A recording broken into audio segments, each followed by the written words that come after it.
1 2 3 start. सभापति महोदय, बहुत कम हुआ है कि सारे भारतवर्ष के प्रतिनिधियों को एक जगह एकत्रित होने का ऐसा अवसर जैसा आज मिला है, कहीं विधानसभा में, कहीं संसद में। कहने को तो आज भारत के ही हम सब प्रतिनिधि हैं, लेकिन जो विशाल प्रतिनिधित्व आज मैं अपने सामने देख रहा हूँ, जिसमें जीवन का एक स्पंदन सारे भारत के हृदय की धड़कन है, वह मैं देख रहा हूँ। शायद अन्यत्र ऐसा दृश्य नहीं मिलता। इसीलिए आप सबको फिर एक बार मैं हृदय से कहना चाहता हूँ कि यह साक्षात्कार आपका और हमारा हो रहा है। यह एक नए इतिहास की नींव डालता है। यह एक नए इतिहास का प्रतीक है।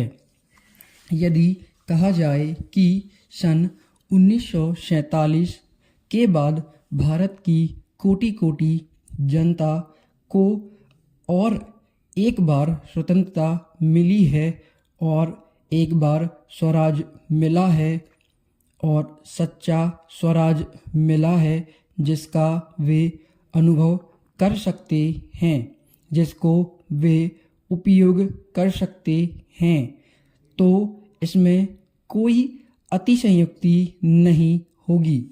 हमारे संविधान में, हमारे संविधान बनाने वालों ने यह अनुभव किया था कि खाली संसद बनाने से और विधानसभाओं के बनाने से हमारा स्वराज्य पूरा नहीं हो सकता।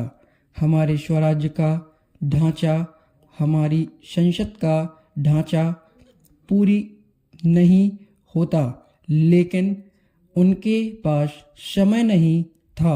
उनको 4 वर्ष में संविधान बनाना था, इसीलिए उन्होंने उसको बनाया।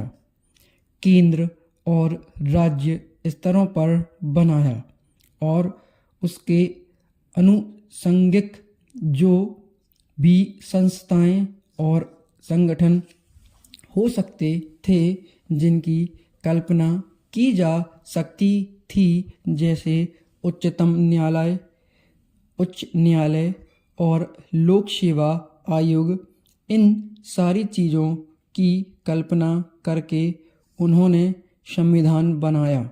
लेकिन बहुत कुछ उनको छोड़ देना पड़ा।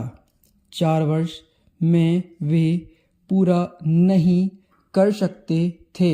इसके कई कारण थे। संविधान सभाओं की चर्चाओं में कई बातें आ गई थीं। किसी ने कहा कि इसकी क्या आवश्यकता है, किसी ने कहा कि इसकी बड़ी आवश्यकता है। इसीलिए उन्होंने कुछ निर्देशक सिद्धांत दिए, कुछ ऐसे सिद्धांत दिए जिसके अनुसार सरकारों को आगे कार्य करना था। उन्होंने कहा कि यह आप कीजिए, उनमें से पंचायती राज एक है। उन सिद्धांतों में यह भी है कि जितना शीघ्र हो सके यहाँ पंचायती राज संस्थाएं स्थापित हों। आज मैं आपको एक छोटा सा उदाहरण देता हूँ। हमने अपने लिए लोकतांत्रिक पद्धति चुनी, अपनाई, लेकिन लोकतांत्रिक पद्धति का क्या आशय होता है? समाप्त।